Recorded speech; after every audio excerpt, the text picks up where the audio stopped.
मथुरा में नहीं थम रहा महामंडलेश्वर इंद्रदेव महाराज का विरोध। जिस तरह महामंडलेश्वर इंद्रदेव महाराज ने भागवत व्यासपीठ से अभद्र भाषा का उपयोग किया था, उसको लेकर वृंदावन, मथुरा, गोवर्धन सहित पूरे जिले में भारी विरोध किया जा रहा था, जिसको लेकर हिंदू संगठनों द्वारा इंद्रदेव महाराज का पुतला भी फूंका गया तथा मथुरा कोर्ट में याचिका भी दायर की गई। इसी प्रकरण के बीच महामंडलेश्वर इंद्रदेव महाराज माफी भी मांग चुके हैं, जिसका वीडियो जारी कर दिया गया है।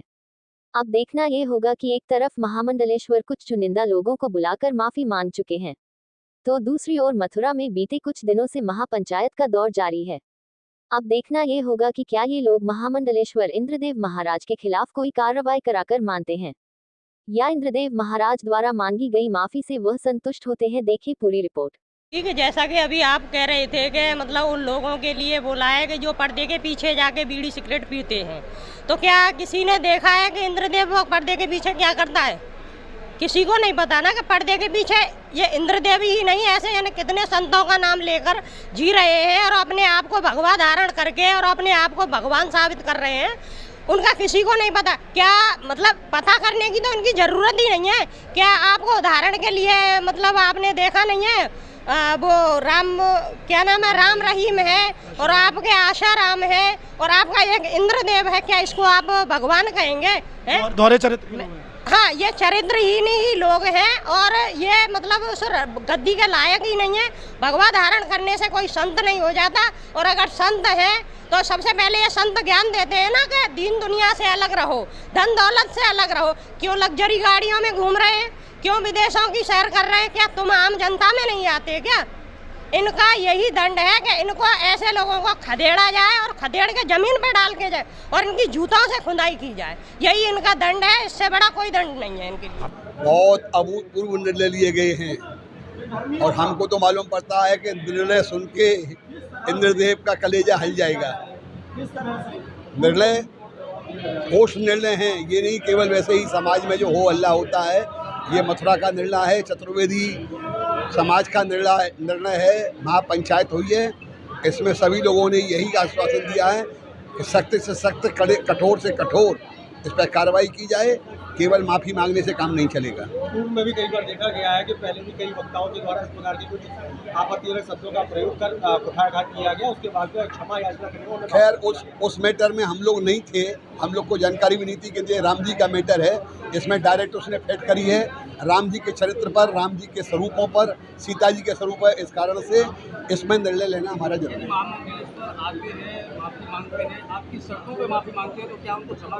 नहीं किया जाएगा। क्यों किया जाएगा? क्षमा करने क्षमा मांगी जा चुकी है। उनका कहना था कि ये वक्तव्य हास्यास्पद था, तो अभी वहीं तो क्षमा मांगी है। यहाँ विश्राम घाट पर आके क्षमा थोड़ी मांगी है उन्होंने। ये रामलीला का मैटर मथुरा का है, कहीं भी क्षमा मांग लें वो, कहीं भी कुछ कह दें वो, और चाहे क्षमा मांग लें कोने में बैठ के। यहाँ विश्राम घाट पर आइए, द्वारकाधीश के मंदिर पर आइए, समाज में बैठ के एकत्रित होकर यमुना जी का पूजा कीजिए, क्षमा मांगिए, हम क्षमा करेंगे। रामलीला महासभा के पहले आयोजित हुई है महापंचायत, इसमें क्या निर्णय आखिरकार लिए जा रहे हैं? देखिए, चतुर्वेदी महासभा ने जो ये बैठक आउट की और महापंचायत आउट की है, इसके लिए इनको घोर साधुवाद।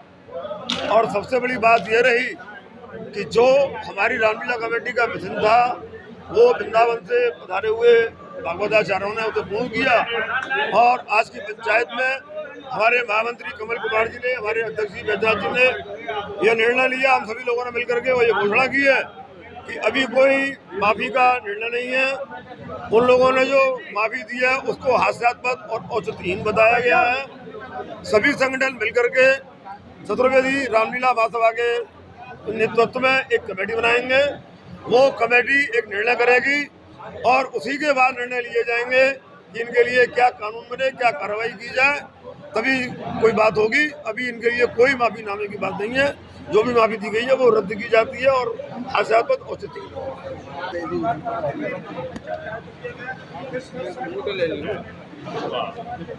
मिनट बातों को लेकर के जिस तरीके की बात कही गई है, इंद्रदेव महाराज क्या ये जो इंद्रदेव महाराज ने जो रामलीला कलाकारों पर कटाक्ष करते हुए और भगवान के स्वरूप का अनादर किया है, ये केवल मात्र उनका कोई जिव्या दोष नहीं है।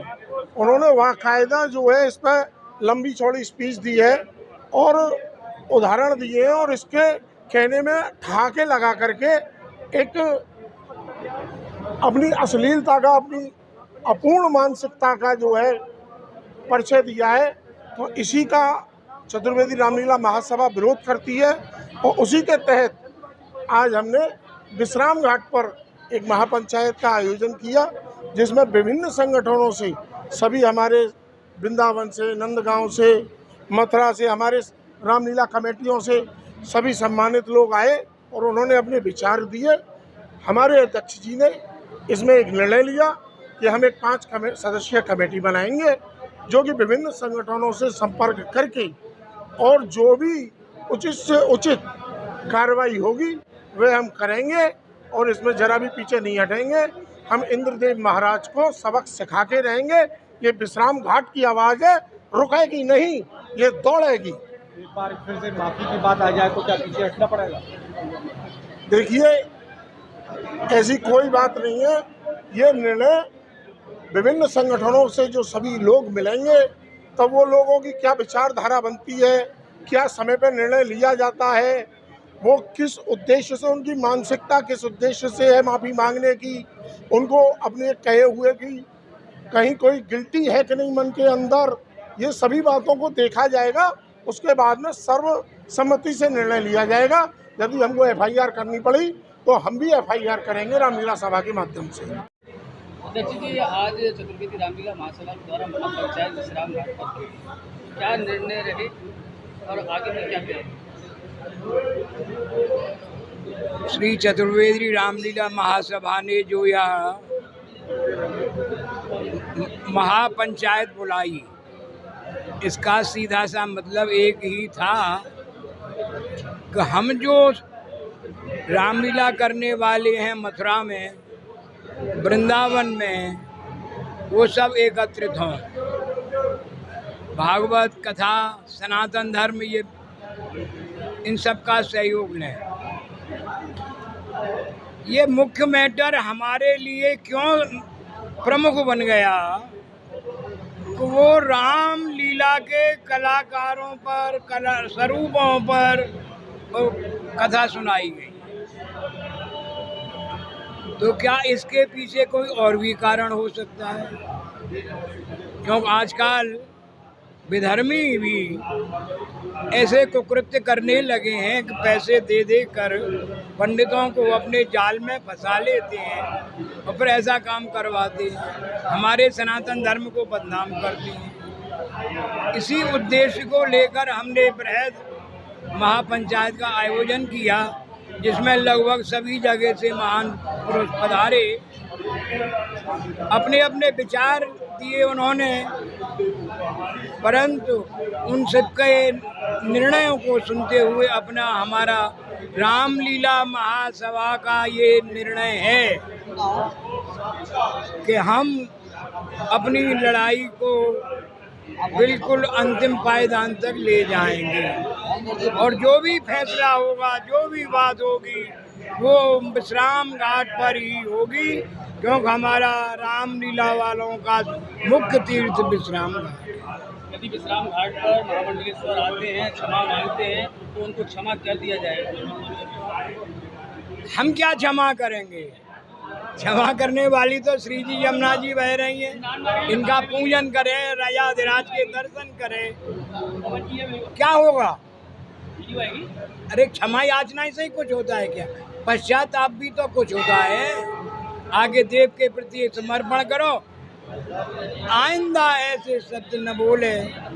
इसका अगर ऐसा नहीं होता है, महामंडलेश्वर यहाँ नहीं आते, तो महासभा क्या कार्रवाई करें? हम अपनी कार्रवाई अदालती करेंगे, पुलिस की करेंगे, सरकारी करेंगे, लखनऊ करेंगे, दिल्ली करेंगे, सब जगह करेंगे, कसर नहीं छोड़ेंगे, क्योंकि हम लगे के बड़े बुरे भूत हैं।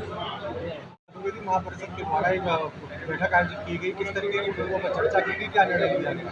देखिए, अति प्राचीन रामलीला कमेटी जो चतुर्वेदी समाज के द्वारा चलाई जा रही पूरे भारत में और क्या विश्व में प्रसिद्ध है।